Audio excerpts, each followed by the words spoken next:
Olá, boa noite. 28 de março, agora 1h01 da manhã, da madrugada. Esse aqui é o CH Channel e eu sou Carlos Henrique. Seja muito bem-vindo. Eu vi uma postagem no Facebook que me acendeu uma luzinha, que eu achei interessante. Que luzinha foi essa?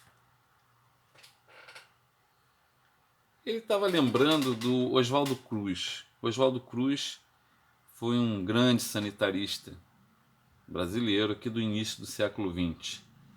E ele citou a revolta da vacina. O mundo está vivendo hoje uma grave crise de saúde por conta de um vírus. O Darwin ele vai explicar a evolução das espécies da forma mais simples possível, em que um ser ele se adapta ao meio em que ele vive e aí ele evolui. E ao ele evoluir, ele passa os dados dessa evolução por meio da sua genética para os seus descendentes. E muitos seres vivos, alguns são sencientes, principalmente nós, seres humanos, e outros acabam vivendo. Nascem, crescem, se reproduzem e morrem. Quando nós falamos em revolta da vacina, e eu em outro vídeo falei que revolta também pode ser a ruptura com uma realidade anterior, mas nesse caso aqui a revolta foi de se revoltar mesmo, de querer brigar contra o governo, porque o Oswaldo Cruz entendia que as condições sanitárias na cidade do Rio de Janeiro e em boa parte do Brasil não ajudavam para que as pessoas tivessem boa saúde. Olha só que interessante. E aí, a vacina, que é um dos grandes avanços da medicina da humanidade, surgido alguns séculos antes, começa a ser contestada pela população do Rio de Janeiro. Mas sabe o que é interessante nisso? Pessoas ditas mais esclarecidas, economicamente mais abastadas, começam a lançar notícias falsas a respeito de como os mata-mosquitos, a comando do Oswaldo Cruz, fariam para vacinar as pessoas. O presidente da época realmente colocou a vacinação como obrigatória, tanto que tempos depois revogou.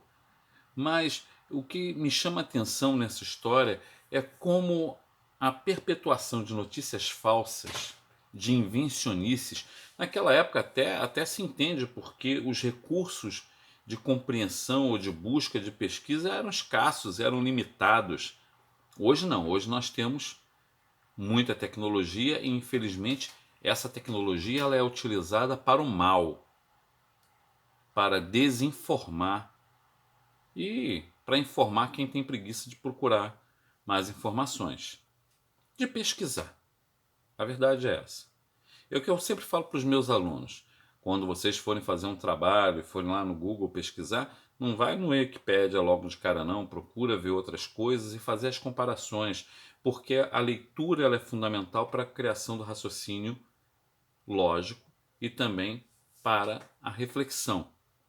E é essa reflexão aqui que eu convido você a fazer comigo, porque já se passou mais de 100 anos, nós estamos passando por uma grande pandemia no mundo todo, né? Agora, hoje, ou melhor falando ontem, infelizmente, quase 1.000 vidas na Itália foram ceifadas. E está preocupante. Mas o que eu quero chamar a atenção com isso, especialmente para os países mais pobres, são as questões sanitárias. Realmente, muitas famílias pisam na lama, no esgoto, não é porque querem não, é porque há mais de 100 anos fazer saneamento básico no Brasil não é prioridade. Fazer o tratamento de esgoto para que essa água do esgoto, né, ou o esgoto seja tratado, já existe tecnologia para fazer isso, inclusive aqui em Niterói nós temos uma estação de tratamento em Camboinhas, em que eu fui testemunha e vi esse processo acontecendo e me questiono, porque eu sempre escuto isso. Saneamento é sempre falado no período eleitoral, mas ele nunca é colocado em prática porque isso não dá voto. Obra que fica embaixo da terra não dá voto. Quantos rios no nosso país viraram latrinas, depósitos de lixo, esgotos a céu aberto? Nós estamos destruindo um dos principais bens que a humanidade pode ter e usufruir, que é a água. A água doce é essa que corresponde a 1% do total de águas nesse planeta Terra, que é formado basicamente por oceanos.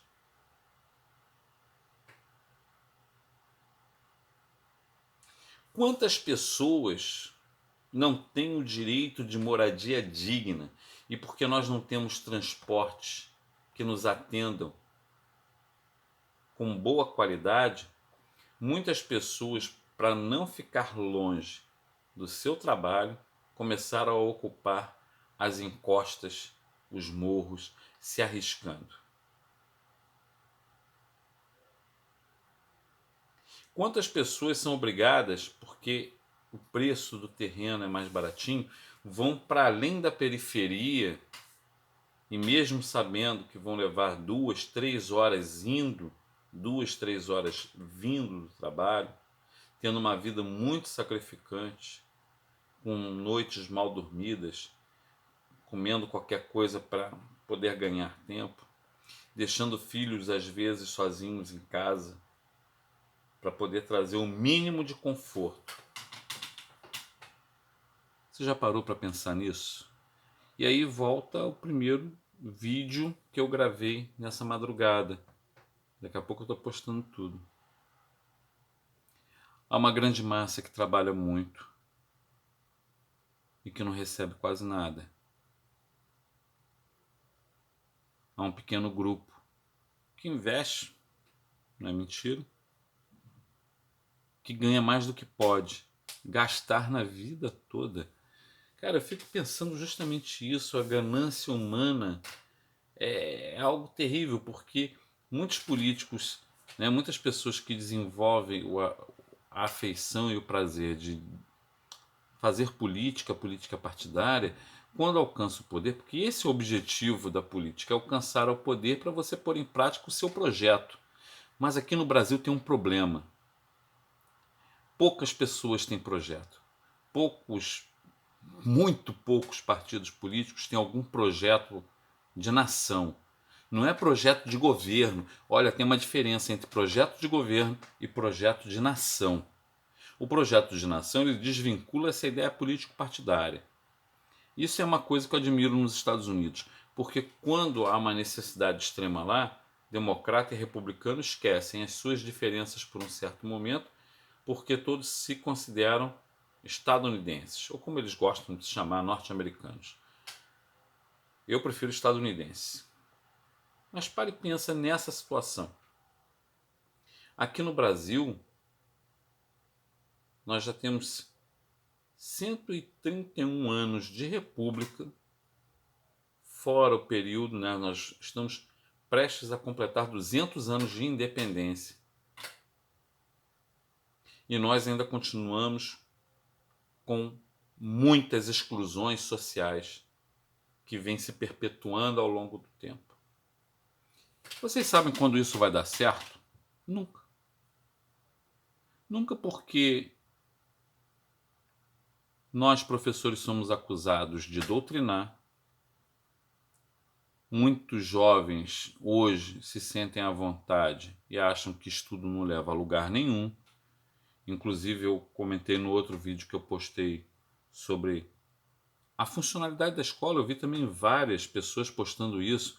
Ah, agora aquela aula de biologia que você dormiu, agora você não entende por que é necessário a gente ficar de quarentena. Não é uma gripezinha.